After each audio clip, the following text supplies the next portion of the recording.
Good morning guys! Isang mapagpalang umaga po sa ating lahat.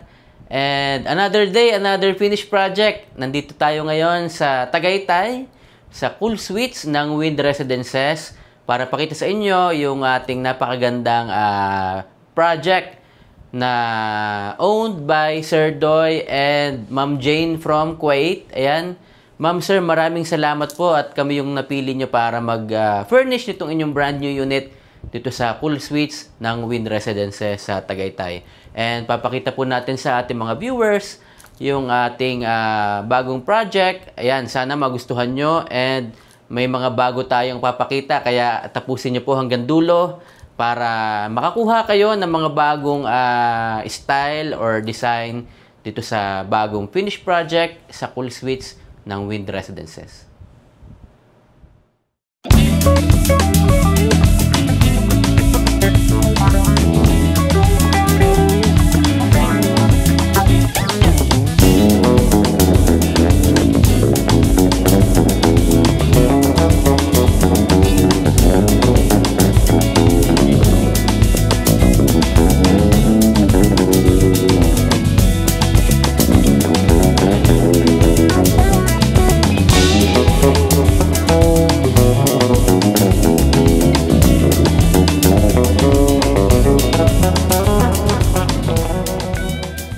Guys, pagpasok po natin, naka-smart lock na rin po sila. So, pinalit natin yung kanyang doorknob. So, ito yung kanyang keycard na gagamitin or pwede rin po yung code. So, ngayon, try natin itong keycard. Ayun. One click lang. And then, ayan, dito si Mami sa loob. Good morning! Ayan, so magandang umaga po sa atin. At lalo na po kay Sir Doy and kay Ma'am Jane. Yan, malapit na silang umuwi at makita ang kanilang Cool Suites Residences dito sa Tagaytay. So, ngayon is malamig, no? Gloomy weather, may bagyo dito sa atin. So, yan. So, Mami, pakita natin muna yung kanilang kitchen. Yan. So, dito dati sa kitchen natin, nung dumating ako dati dito nung nag-check ako, so medyo malayo to sa Manila, no? So talagang bibisitahin mo, no? Susukatan mo. Nung dumating ako dito, may existing na siya ng cabinet dito sa baba. So wala siyang overhead na cabinet. So lahat ito, pinalitan na lang. And ginawa natin, yan. Ito, binago ko yung color din. So ang ganda nung napili natin color ng wood. Then dito, naglagay tayo ng 2 piraso na glass door. Etong ating pwede yan sa mga, kunyari, may mga pang magagandang plates or magagandang pang ano dyan si ma'am, panglagay, no? Mga souvenirs. So, yan, naglagay na tayo dyan para at least maiba yung itsura ng kanyang kitchen. Tapos dito may LED light ako. Yan. Tapos ito napili ni ma'am is marble design, itong ating backsplash. Okay. So, yan. Ang linis kasi, tingnan mo daddy, white lang yung kanyang countertop. So, this is German white. Then, kung mapapansin mo, nag-extend ako dito. Before, wala to. So, space yan. Dito lang talaga yung start ng kanyang kitchen. Okay. So, naglagay ako dito para at least meron namang nalagayan ng tsinelas. Yan. Kasya naman eh. Kung anong gusto niya ilagay dyan, either sapatos or condiments, okay lang kahit ano. So, yan. Dito may mga storage tayo. Then, dito, iniba ko yung layout. Nagkaroon tayo dito ng drawer. So, lagayan ng mga cookware, no? Plates. Yan. Tapos dito yung ating may grease trap tayo dito. Then, naka-undermount sink na tayo. Yan. Then, ito yung ating pinupull na tawag dito, faucet. Yan. Ayan. So, ulitin ko lang, Mami. Before, wala tong nasa taas. Yes. So, yung turnover, ang kasama lang is yung ilalim. Pero, pinalitan din. Yes. So, guys, ayun. Palit po lahat ito. Pati yung kanyang countertop. So, yes. mapapansin nyo, kung mapapansin mo, Daddy, wala tayo ditong lutuan. Okay. Kasi ang pinaplano talaga nila, since base nga sa Kuwait sila, Ma'am and Sir, and yung anak nila is wala rin naman dito sa Tagaytay, plano nila tong pa-Airbnb. Airbnb. Yan. Okay. So, for Airbnb, syempre kapag naglagay kasi tayo ng lutuan, automatic magluluto yung mga tao. So, medyo hindi type ni Ma'am. So, naglagay lang ako ng exhaust fan dito. Pero, hindi talaga tayo naglagay ng, yes. Wala nang electric stove or yes, wala na electric stove, induction wala. cooker, Yes. wala na. Okay. So, ayun guys, pinalitan yung countertop, yung under counter cabinet, palit din po ito. Then yung taas niya, ayan, bago. So, wala po yan before, so nilagyan lang natin. Yun. Then, Mami, punta dahil sa ating toilet and bath. Yan, dito tayo sa toilet and bath, Daddy. So, dito, Ano ba yung mga bago dyan, binago? yan, so dito, niretain naman natin lahat. Nag-repaint lang tayo ng wall. No, Okay. niretain natin tong toilet niya. Then dito, nakita mo, kasi di tayo maglalagay ng washing machine. So, ginamit natin itong buo as counter. Then, meron tayong storage. May drawer tayo. And then, nandito yung ating, yan, maluwag, Laki nitong nasa Yes, ilalim maluwag. na So, medyo, cabinet, yeah. So, depende kasi sa size ng bathroom, So, yan, kasya yan. Okay. Then, pwede yan maglagay ng, since for Airbnb, pwede yung mga aming mga cleaning materials, di ba, yung ating mga stock dyan. And then, ito naman, ito, ginamit natin. Ginawa natin itong mirror cabinet. Yan, so, para siya medicine cabinet, pero malaki. Di ba? So, marami kang malalagay na pwedeng, dyan. Then, meron tayong LED light, yan, no? So, meron tayo dyan, binago natin tong sink. So, naglagay tayo dito ng parang rectangular sink. Faucet. And then dito, Daddy, kung mapapansin mo, nakatint ako. So, nakatint yung ating glass enclosure. Yes, so nakatint ako. Then, parang bago lang to natin ginawa. may ginawa tayo sa short 2. So, yun yung nakita nila, ma'am. So, yan. Okay. So, nakatint ito. Then, naglagay ako dito ng, ayan, para meron tayong at least for shampoo, conditioner, and body wash. Then, water heater. Yan yung mga pinalagay natin. Ayun. So, guys, ganda ng kulay nito. So, yes, bronze. Tinted yung niya, yung glass enclosure dito sa kanyang toilet and bath. Yan. Then so, dito, ito, bago rin ito, Mami. Naglagay ako dito ng towel rack, then ng bidet. Yan. Ayun. So, simple lang, guys, yung toilet and bath, pero ganda nung naging outcome dito. Ayan, check nyo to. Yan. So, walang washing machine kasi depende po yun sa inyo. Choice nila, ma'am and sir. Hindi na sila maglagay ng washing machine kasi usually nag-Airbnb sa Tagaytay. Siguro mga 2 days o 1 day minsan. So, ayan. Mami, puntahan naman natin yung ating living dining area. Ayan. So, dito, Daddy, pala nakalimutan natin. Okay. So, ito, yes, nag-extend ako for the microwave.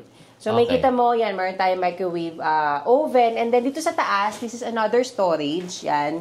So, ito, pwede rin natin tong i-lock. Kung kunyari, may lalagay ka pang stocks. Then, dito naman, meron tayo ditong 7.2 cubic na refrigerator. So, binili rin natin to. Yan. Then, in-enclose natin just to separate the living area dito sa ating kitchen. Yan. So, ayan, pakita ko lang to, guys. So, ayun, ito, okay. So, naka-enclose yung fridge nila, sir and ma'am. Tapos, ayan, so, parang extension na rin siya, customized, and may cabinet sa taas. Yan. So, ayun. And, yan, yung ating living area, Mami, unahin natin. Ayan, so, dito naman tayo sa ating living area. So, wow, Daddy, ito... Ganda ng background mo, sorry. Yan. Ganda. Yan, ang ganda. Pina-customize natin to. So, dati kasi, Daddy, this is a one-bedroom na may division. Okay. So, ngayon, naging studio type siya.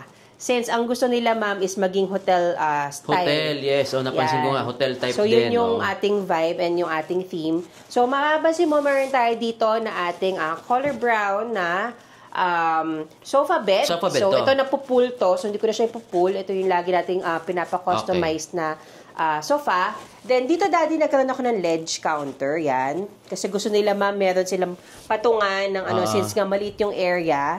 Yan. So, nagkaroon tayo ng patungan dito. Yan. Then, meron tayo LED light. Ang ganda ng LED background, no? Yes. Yan. So, may LED light tayo. And this one, Daddy, itong magandang ating dito, na-amaze talaga sa yes. Ang ganda ng design. Pinili talaga yan ni Ma'am Jane. So, this is a customized mural. Wow. So, this is a wallpaper. Parang Japanese, tama ba? Yes. Para siyang, hindi naman siya sakura, pero parang ganun. Oo nga. Alam ko anong klaseng bulaklak. Pero parang, yes, I think sakura din. So, guys, ayan, bali, Mami, para sinukatan natin tong buo, ano? Yes. Tapos, pina-customize yung kanyang, design. Anong tawag dito? Wallpaper? Mural, yeah. Mural, customized wallpaper. Wallpaper, yeah. okay. So, yan. Medyo matagal ganda lang siyang gawin, kaya dapat talagang mauna siyang ipagawa para at least by the time na natapos na, pwede na nila ikabit. So, yan. So, from Manila, yan, dinala nila dito sa Tagaytay. Yan, ang ganda-ganda ng design. Ganda. And ang taas kasi, di ba, ang laki. So, Oo. parang talagang kuhang-kuha mo yung buong picture ng wall. Okay. Yan. Ganda nito. Yan. Ayan, Daddy. So, naglagay din tayo dito ng mirror. Yan. Kung makikita mo, from floor to ceiling. Buo din, ano? Yes, meron Inside tayong nito. salamin dyan. So, medyo nahirapan tayo yung iakyat yan. Ilang beses kami nabasagan din ang salamin. Yan. So, finally, nakabit na namin. Meron lang tayong cut dito sa side para lang at least medyo mabawasan yung lapad niya. Okay. Yan. So, sa ang elevator, ganda. ano? Yes. Hindi siya kasya. Nahagdanan na kami, hindi maikot, elevator. Kasi nga, depende nga kasi sa sukat eh. Oo. So, medyo malapad yung bathroom nito, di ba? Kaya ang laki ng cabinet natin. Yes, Kaya, oo. compare sa ibang bathroom, yung wall na yan, malapad. Oo. Ayan. So, Daddy, yan. Kung makikita mo sa taas, yan. So, meron din tayo ditong cove light. May pin lights. Oh, ganda. Yun. So, pinaikot natin. Since naging studio to, yan. So, pinagitna natin yung ating very elegant na ceiling light. Nice. Yan. So, wala na tong parang yung fan na ano na... Wala. Actually, ngayon, ang lamig eh. Pero diba? lamig. Ang lamig ng Lalamig aircon nga. niya. Bilis lumamig dito sa Oo. buong unit. Ayan. So, dito, Daddy, we have a double bed. So, yan. Okay. Ito yung ating kama. So, nakapaglagay tayo dito ng 54 by 75 inches na bed. Customized bed frame. Ayan. So, dito, Daddy, meron tayong storage. Ito sa Okay. ilalim. Yan. So, yan. Medyo Malaki yung yan. ilalagay dito. Marami ilalagay dito sila. Yes. Malaki kasi customized siya. Tapos, maganda nung naging kulay nung kanyang... Yan. So, ito, nag-match lang tayo Oo, sa ating, ganda. sa ating sofa. Yan, oo. Ito Yan. nga. So, since Pati damit mo, pinapagawa din natin. nag-match. Kaya nga. So, parang nag-camouflage ako ng onti dito. Oo nga. Ayan. So, yan. Ang ganda ng Okay. ledge natin. Diba? Saktong-sakto lang, Daddy. Tama, ang ganda. Ayan. Tapos may mga, ang ganda na effect nung anong to. May butterfly yung mural, pa. may butterfly ka ba dyan? May ibon. Ay, ibon dito. Wow, panalo talaga to. Kaya sabi So, ko guys, bumagay din bago, dito oo, sa ganda. ating lugar, no? Ang ganda. Manlamig sa mata. And then, dito naman tayo dito, Daddy. Ito.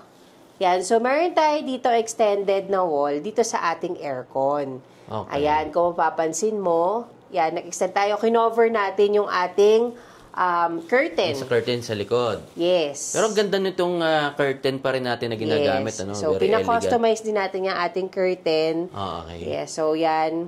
And then, wall paint ito, binago natin. Binago? Yes, hindi mo mapapansin masyado sa picture, Oo pero nga pag nasa actual ka, it's palang linis. yeah, medyo Tingnan, very light oo. gray. Oo. Yan, Oo. kaya parang nag-blend yung ating wood dun sa paint ng Pati wall. ceiling. Yes, napintura. lahat. Buo. Okay, buong pininturahan pala to guys. Yan. Then, yung ano natin, yung kanyang... Ito yung kanyang maganda at buong mirror na naman na kanyang wardrobe cabinet. So Wardrobe yan, cabinet, sliding door, Daddy. Yan, so meron tayo. ang ganda ng kulay nitong ano. Yes, so ang tawag ginamit. dyan, laminated wood pa rin yan. Linen type, Oh, ano ganda. pang, para siyang tela. Yan, Guys, ganda so ng yan. kanyang itsura. Makita ko sa inyo na malapit. Ang ganda. Ayan. So, customized din to, Mami. Yes, no? tayo So, gumawa dami nito. may lalagay dito, guys. Customize yan. So, Oo. saktong-sakto yan. May hangiran, meron kang storage, mga beddings yan. Pwede natin malagay dyan. Okay. Patungan. Yan. Di na ako naglagay ng drawer since limited yung ating space para yan di niya Oo. kainin. So, shelves yung nilagay natin. Ayun. Yan. Tapos, Mami, naglagay ka ng table pa rin dun sa labas, ano? May balcony kasi to, Ito, guys. may balcony to. So, parang nag-studio with balcony siya. Yan. So, medyo Nakaharap ka sa courtyard. courtyard. Ayan. So, eto guys, yung gusto mag-staycation, so magagamit po itong yun nandito na kanyang Table. Tapos may dalawang chairs na kasama. So, malamig kasi sa labas. So, Oo pwede nga. ka mag-coffee dyan. Kaya may naka-ready ako na mug. Yan, no? So, since nasa Tagaytay ka, maganda mag-staycation, mag-coffee, mag-relax, malamig. Yan, so pwede panalo tayo talaga dyan sa rito, balcony, makaka-relax di ka ba? dito pagka nag-staycation po kayo dito. Yes. Sa ganda ng unit and sa ganda ng climate sa labas, panalo po talaga mag-staycation dito. Ayan. So, puntahan naman natin to, Mami, yung ating ito yung ating entertainment. Yes. Entertainment area. So, itong ating entertainment, ito, sakto-sakto lang actually yung size niya. Ang nagamit natin dito is 43 inches na smart TV. So, pag nakaupo ako rito, yan guys, subukan ko. Yan, Sakto lang. sakto, di ba? So, hindi siya ganun kalaki, hindi siya ganun kaliit. Yes. So, yan, no? Yan yung ating space from kitchen to bedroom. Kaya talagang sakto lang na tinanggal natin yung divider niya. No? Mas maluwag. Then, eto, naglagila ako dito ng salamin. Yan. So, since pang Airbnb nga to, gusto nila, ma'am, yung parang, ganito lang yung kanilang dining space. Yan, no? So, pang dalawa. Yan, yes, pang dalawa. Naglagay tayo dito ng upuan. So, yan, ang ganda ng kanyang upuan dito, no? Nag-match Very sa elegant ating, to. Ganda. Yes. So, dito meron tayong mga drawers. Yan. Yan. Okay. So, may storage siya dyan. Then, dito, naglagay lang tayo dito ng 2 plates. Yan, para lang makita nyo kung paano din-design yung may dining space dyan sa area na yan. Tapos, Mami, yung ilaw sa likod ng mirror, ganda rin. Yan. So, ito, may LED light tayo dito sa ating mirror. Yes, mataas din, no? Lahat ng ating mga ginawa is hanggang ceiling lahat. So, in-extend natin yan, min-maximize natin yung space. Then, ano pa ba itong napansin ko? Ito, mayroon ditong... yes, meron tayo itong marble design. Marble, yes, marble yan, design. and then sa taas, kalahati yan. So, sa taas, meron tayo ditong fluted panel. So, kalahati yung marble design, tapos kalahati yung fluted panel na katerno naman nito, guys. Yes, katerno nitong nasa likod natin. Yun. So, bagay kasi ito and yung nandito. So, ang ganda. And ito, check natin. Meron din ditong ilaw, guys. Oh, ayan, So, yung mga outlets natin, yung mga switch, yan, nandyan sa area. Pati yung pin lights. Pagka gusto nyo na medyo maliwanag, open nyo lang siya. Ayan. So, nakaka-elegant yung mga ganitong, yung mga background na mga ilaw, Mami, no? So, ayan. And, ano pa ba? Nabanggit mo, Mami, yung partition. Nakita ko lang kasi yung pinagtanggalan ng partition. So, guys, ito is 24 square meters, including the balcony. So, talagang medyo, kailangan nyo i-maximize yung space. So, ito, guys, yung kanyang pinagtanggalan ng partition. So, imagine kung nandito yung partition, maliit lang talaga yung wala kanyang ka ng living area. So, good choice. Good decision yung ginawa nila, Sir and Ma'am, na pa-remove yung partition. Yes. Para, ayan guys, so talagang nag-hotel. Imagine mo dito yung ito yung start talaga ng bedroom niya. Nga, so sa bedroom, medyo sakto, maluwag, no? Pero maliit na yung daanan mo. Kasi nga may partition ka. Pero itong living area mo, ayan, katapat na yung ref mo. Yes. Diba? Na, yun nga yung kaninang tinitingnan ko. Sabi ko, ang liit naman na magiging living dining mo kung hindi tinanggal yung partition. So, ayun ma'am, maganda po yung naging decision ni Sir. Ganda natanggal yung partition. And ano po ba yung na-miss natin? So, gusto ko lang balikan ulit to. Kasi talagang ang ganda yan eh. Yan. Buo. Ayan, pakita lang natin mami sa kanila. Ayan. Kasi minsan lang sila nagpapalagay ng ganito eh. Parang pangalawa natin tong ginawa eh, na mural na customized. No, na... Yan. So, na-inspired sila dun sa isang na video natin. Then, yun, naghanap sila ng design, si ma'am, no? Nag-decide siya na maghanap ng design. So, marami naman choices ng picture. So, depende sa inyo kung ano yung taste nyo. Opo. So, meron tayong hindi pa na-vlog, Daddy, nakasabay nito sa Shore na nagpagawa din ng ganito. Ganyan din. So, next natin i-vlog yun. Yes, after pero yun, ito. as in, yun talaga ang Sakura talaga yung design. Pero maganda, abangan nyo. Natin yan, guys. Abangan natin yan. So, very exciting na naman yung ating next project. So, yan guys, napakita na po namin sa inyo lahat yung ating bagong finished project dito sa Cool Suites ng Wind Residences sa Tagaytay City. And sana nagustuhan nyo po, lalo na yung mga bago nating ideas ni Mami, saka ni Ma'am Jane and ni Sir Doy. So, sobrang ganda ng mga naisip po ng ating unit owners. So, again, thank you so much po, Sir Doy and Ma'am Jane. We will see you tomorrow pag dating nyo rito sa inyong brand new unit. So, ayan po, maraming pong salamat sa inyo.